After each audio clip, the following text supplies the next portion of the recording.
అండి, నా పేరు హానా. నేను హైదరాబాద్లో హెచ్బి కాలనీలో ఉంటాను. ఈరోజు నేను డాగ్ షోకి వచ్చాను, ఏపీఐసి డాగ్ షోకి. మా డాగ్స్ని మేము హ్యాండ్లింగ్ చేస్తున్నాము. ఫీమేల్ హ్యాండ్లర్లో నేను చేస్తున్నాను ఈ డాగ్ని. ఇది వీడి పేరు ఆగి, కాకర్ స్పానియల్, 2.5 years. వీడికి ఒక ఛాంపియన్ క్లాస్ వచ్చింది, ఇంకో రింగ్ కూడా ఉంది. హోప్ఫుల్లీ వస్తుందని అనుకుంటున్నాము. సో నాకు ప్యాషన్ ఇది ఎప్పటి నుంచి స్టార్ట్ అయిందంటే, మా డాడీ యాక్చువల్గా ముందు హ్యాండ్లింగ్ చేసేటోడు. నన్ను చాలా డాగ్ షోస్ కూడా తీసుకెళ్ళాడు. సో మోస్ట్లీ మెయిల్ హ్యాండ్లర్సే ఉంటారు, ఫీమేల్ హ్యాండ్లర్స్ ఉండరు. సో నాకు అనిపించింది డాడీ ఎందుకు ఇట్లా అంటే, అప్పటి నుంచి డాడీ ఫీమేల్ హ్యాండ్లర్స్ కూడా ఉంటారు కానీ మన ఇండియాలో చాలా తక్కువ, చాలా మందికి తెలీదు యాక్చువల్లీ. సో డాడీ నాకు అట్లా నేర్పియడం, 5 o'clockకే లేచి గ్రౌండ్లో ఉండి వీడికి ట్రాటింగ్ నేర్పియడం, నాకు హ్యాండ్లింగ్ నేర్పియడం, ఎట్లా స్టాక్ చేయాలి, హ్యాండ్లింగ్ ఎట్లా చేయాలి, గ్రౌండ్లో ఎట్లా తిప్పాలి, రింగ్లో ఎట్లా తిప్పాలి, కాన్ఫిడెంట్గా ఎట్లా నిల్చోవాలి, A to Z అట్లా నేర్పించి నాకు ఇంట్రెస్ట్ ఉన్నది ప్యాషన్గా స్టార్ట్ అయింది.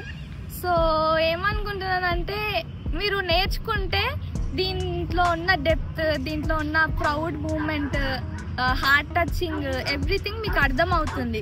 ఎందుకంటే మీరు చిన్నప్పటి నుంచి పెంచి ఇంట్లోనే పెట్టే బదులు ఇట్లా ఫన్ కోసమైనా తీసుకొస్తే, అది ఒకవేళ ఇట్లా విన్ అయ్యి నేర్చుకొని ఏమన్నా వచ్చిందంటే ఎంతో ప్రౌడ్ ఉంటుందో మీకు అది ఎక్స్పీరియన్స్ అవుతేనే తెలుస్తుంది. సో నేను ఏమనుకున్నా అంటే, మీరు కూడా ట్రై చేయండి. హ్యాండ్లింగ్ అనే కాదు, ఫన్ కన్నా ఇట్లా డాగ్ షోస్కి తీసుకొస్తే మీకు కూడా అర్థమవుతుంది, మీకే ఇంట్రెస్ట్ కూడా స్టార్ట్ అవుతుంది. నాకు హ్యాండ్లింగ్ వచ్చేసి ఎట్లా అలవాటు అయిందంటే, మా డాడీ ముందు చాలా డాగ్స్ హ్యాండ్లింగ్ చేశాడు, దాని నుంచి నాకు ఇంట్రెస్ట్ స్టార్ట్ అయింది. సో అప్పటి నుంచి డాడీని నేను అడుగుతా ఇట్లా, ఓకే ఫీమేల్ హ్యాండ్లర్స్ కూడా ఉండరు చాలామంది, మనం చూసి మనని కూడా ఇంకా చాలా మంది ఇన్స్పైర్ అయ్యి వస్తారని డాడీ నేర్పిస్తే అలా ఇంట్రెస్ట్ స్టార్ట్ అయ్యింది.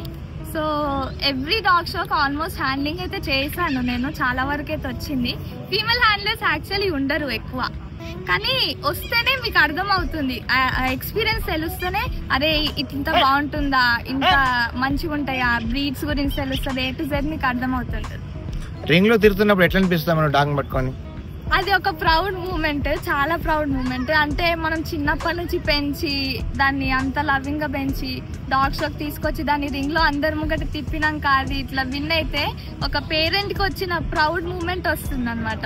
అంటే ఇప్పుడు మన కిడ్ ఎవరికైనా మ్యారేజ్ అయ్యి పిల్లలు పుడితే వాళ్ళు ఫస్ట్ ర్యాంక్ వచ్చి సెకండ్ ర్యాంక్ వస్తే ఎంత హ్యాపీ ఫీల్ అవుతారు, అట్లనే మన పప్పీస్ కూడా మనం చిన్నప్పటి నుంచి అంత కష్టపడి పెంచి చూసినాక అది మనం హ్యాండ్లింగ్ చేసినాక విన్ అయితే అది చాలా ప్రౌడ్ మూమెంట్.